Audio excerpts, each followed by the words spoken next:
Welcome back po again sa aming YouTube channel, and huwag po natin kalimutang mag-share, like, and subscribe, at pakipindot na rin po ng notification bell para lagi po tayong updated sa mga video po nating ilalabas.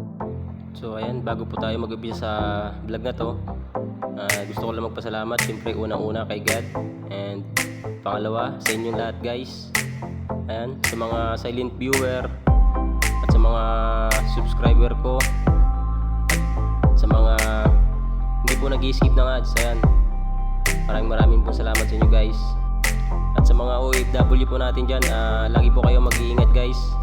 So ano pang iniintay natin guys? Simulan natin itong vlog na to in 1, 2, 3, let's G! Alright.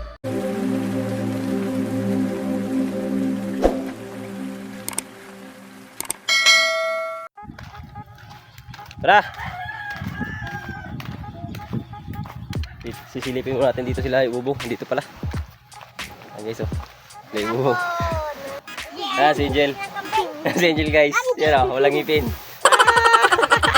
Walang ipin. Ito pala, si MJ. Unsang English sa kamot? Ha? Wala ka. Alam ko. Unsa man English? Asa kanding. Sa kanding, unsang English sa kanding? Baka. Anak. Baka lagi.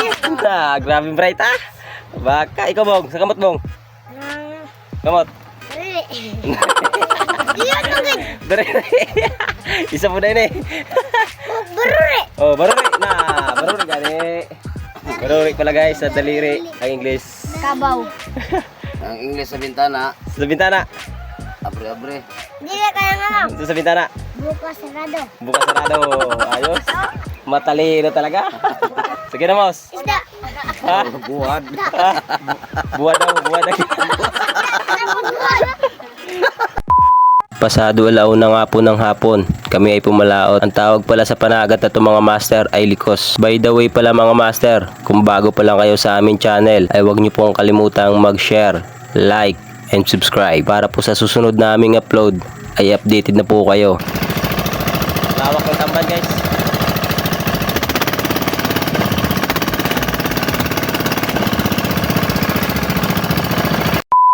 Nang makarating na nga kami sa fishing area, ay nangihinaya nga po kami sa aming nakita dahil sa napakaraming kawan ng mga tamban, subalit nasa malalim lang na parte ng dagat, kaya naman ganoon na lang ang aming panghihinaya. Hindi nga kasi abot ng lambat namin pag nasa malalim na ang isda. Sayang lang ang pagod namin pag naglaglag kami ng lambat sa malalim na parte ng dagat dahil hindi rin namin mahuhuli ang isda.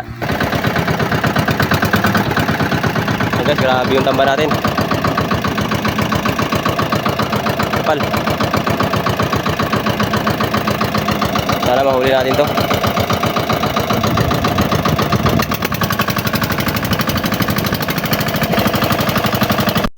Pero hindi kami nawala ng pag-asa, kaya naghintay kami ng matagal. Sabi nga sa kasabihan, pag may tiyaga, may nilaga. Kaya naman inintay namin at tumabi ang kawan ng mga tamban. At sa paghihintay nga namin ay nakita nga namin dito ang isang panagat na nakalatag na pala yung kanilang mga lambat. At ito pala ay sila Yudadik. At yun nga, kawan din ng tamban yung kanilang naaryahan.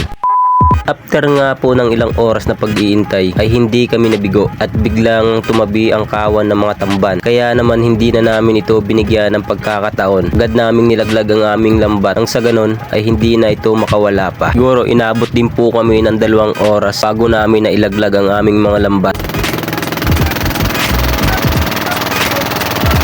At makikita nga po natin itong mga bata na to ay talaga namang bihasang-bihasa na pagdating sa mga ganitong panagat. Kaya naman talagang maasahan na po sila pagdating sa mga panagat.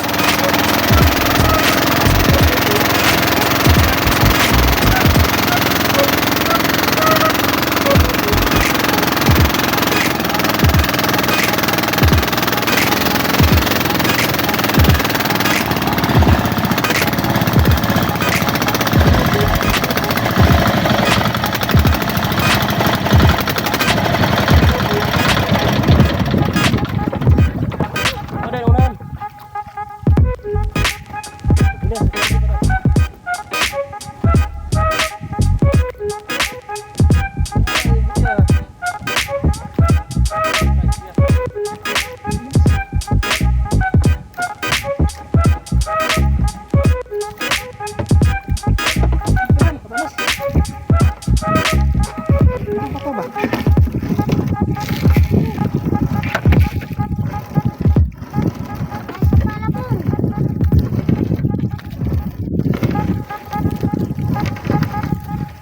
After nga po namin matapos pag-area ay tulong-tulong nga po kami sa paghila ng lambat namin. Ang bawat isa sa amin ay may kanya-kanyang toka sa gawain. Talaga namang nakakapagod ang maghila ng lambat. Samahan mo pa ng sobrang init ang araw. Pero hindi namin alintana ang init ng panahon. Ang mahalaga po sa amin makahuli. Kaya ganun na lamang ang aming pagpupursigi. Inaabot din po kami ng halos 1 oras sa paghila ng lambat. At nagpapasalamat po ako kay God sapagkat binigyan niya po kami ng blessing ngayong araw na to. Nang malaman nga po namin na ang isda ay nasa gitna ng lambat namin, talaga naman po nga pong natuwa kami. Bago po kami matapos maghila ng lambat ay gusto ko pong magpasalamat sa inyong lahat. Sa gusto pong magpa-shoutout, comment lang po kayo sa ibaba ng #shoutout at kung taga saan kayo para alam po namin kung saan umabot ang aming video. Sa paghila nga ng hugos na to ay kailangan nga po 2 tao pagkat napakabigat nga po nito. Nag-umpisa na nga rin po kami magkarga ng aming lambat at nang sa ganun ay makauwi na rin po kami. Pagkatapos nga po namin magkarga ng mga huli namin ay agad na po kaming umuwi para naman po matanggal na namin ang aming mga huli. At ito po mga master ang pinakagusto ko dito dahil sa pag-uwi namin alam ko po na marami na naman kaming mapapasayang tao dahil sa pagbibigay namin ng mga isda sa kanila. Kaya ganun na lamang po ang aming pasasalamat kay God. Hindi man po ganun kalaki ang aming naibigay sa kanila. Araw ay darating din po tayo dun. Basta magtiwala lang po tayo kay God kung imposible sa kanya. Mahal niya po mga doon. Natay na. Mahal niya po mga. Thank you sa mga viewers natin dyan. Like, enjoy na lang. Tayo bayar na sa kunukot. Graduate. Pala si Nino mga doon, oh. Habang ano lang siya. Nakakain na kanina. Gusto yung kutik pa talaga rin isa. Walang pinta.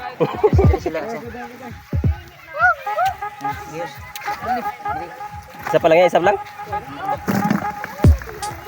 Oh, hindi pa lang ating nandali mo.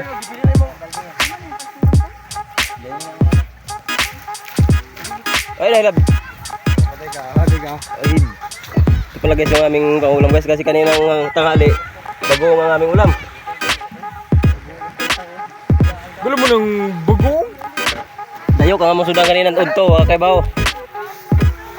Di man ganun karami yung huli namin kaya naman yung mga naibigay natin sa mga kababayan natin ay hindi ganun karami. Pero malay natin baka sa susunod na laot namin ay marami na kaming mahuli. Pero tuwang-tuwa pa rin yung mga kababayan natin sa mga pinamigay naming isda sa kanila. Kahit hindi man karamihan yung naibigay namin sa kanila bukal naman sa puso namin yung pagbibigay sa kanila. Kaya ganun na lamang yung kanilang pasasalamat sa amin. Sa mga solid subscriber at viewers ko po dyan, kung umabot man po kayo hanggang dulo sa vlog na to ay nagpapasalamat po ako sa inyo. Kaya naman po hanggang dito na lang yung video natin at magkita-kita na lamang po tayo sa susunod na video at ingat po sa inyong lahat and God bless you all.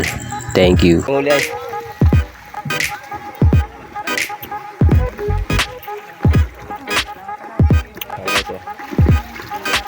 ito kasi yung huli namin.